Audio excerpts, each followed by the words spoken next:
So let's talk about Coin Flip Tutorial 4.5. Now, you usually like the tutorials because those are kind of do this, then do that. This one has the tutorial and the enhancements all built in. And I'm actually expecting you to do a lot of the things that you're going to have to do in your create task. We've done a bunch of flip grids. You used to have to do explaining how your blocks work. Now you're going to have to actually write how your blocks work because that's going to be required for the create task. And that's why we're practicing this right now. So what are you going to have to do? The first thing you're going to have to do, you're going to have to load in, you're going to have to open up the course page. The course page is right there. If you're looking for it, it's this link right here. It's the course page. And it's going to open up the course page. And this is going to show you what you're going to do, read the directions, run you through this experiment. And then it's going to open up this template. The template's right here. The template is also right here. So you're going to open up the template. The template's going to It's going to give me a warning saying it already has it because it does. CoinFlip Media only, right?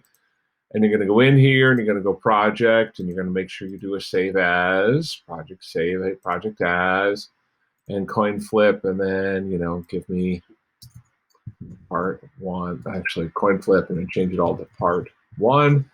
And you're going to name that part one. And you'll notice that it has the media right here. And it says media only because, give it a second, it's coming in. You have the heads and the tails image, and over here in blocks, you have nothing. That's because this tutorial talks you through how to do it. Sam, Mr. Tush, why aren't you doing it? Because they already have the videos that do this. My question, what I'm going to do with it is I'm going to help you, or not help you, I'm going to be there if you have questions to talk you through how to do these different, the different coin flip things. So do both of these, part one and part two. You're going to do part one, simulating a coin flip, and then part two.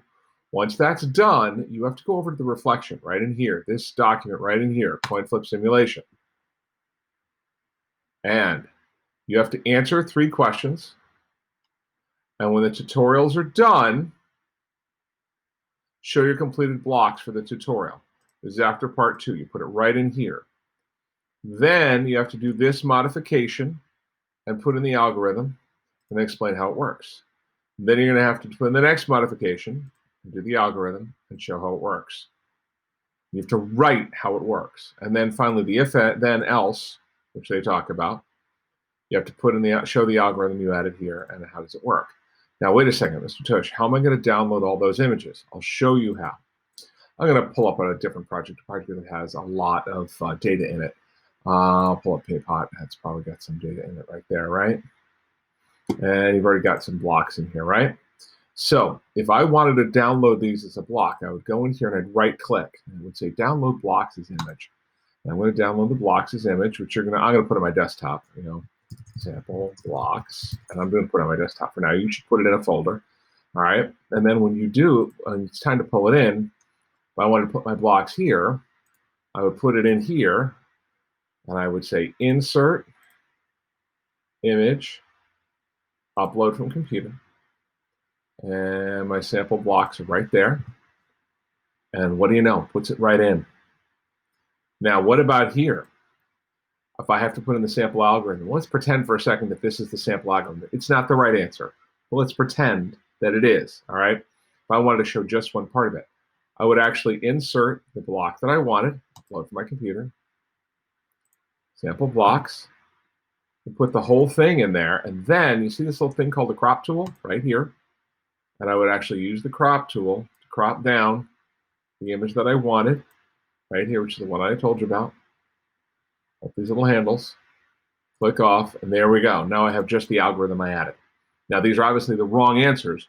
That's how you add images to your worksheet. So that's one of the things you want to do. Show your completed block for the tutorial, and I'll put it in bold after part 2 is complete. So that way you know which ones we're looking for, okay? Put it right in there. And if you want, I'll even give you a little place to put your block table. I'll put a little block for you. So there you go. Get that done. That should take you probably 3 to 4 hours of programming. You're going to have to figure it out. I cannot do all of that for you. If you're headed for the create task, when you do the create task, you're going to have to create your documents, and then you're going to have to put in your images, and you're going to have to explain how your algorithms work. If you're needing me to hold your hand by the hand the whole time, every step of the way, there's no way possible for you to get all that work done in time. So you're going to really have to dig in and figure this stuff out on your own and coming with very narrow, specific questions to clear what's there. The full instructional video is right here. There's part 1, and there's part 2. Get both of them done.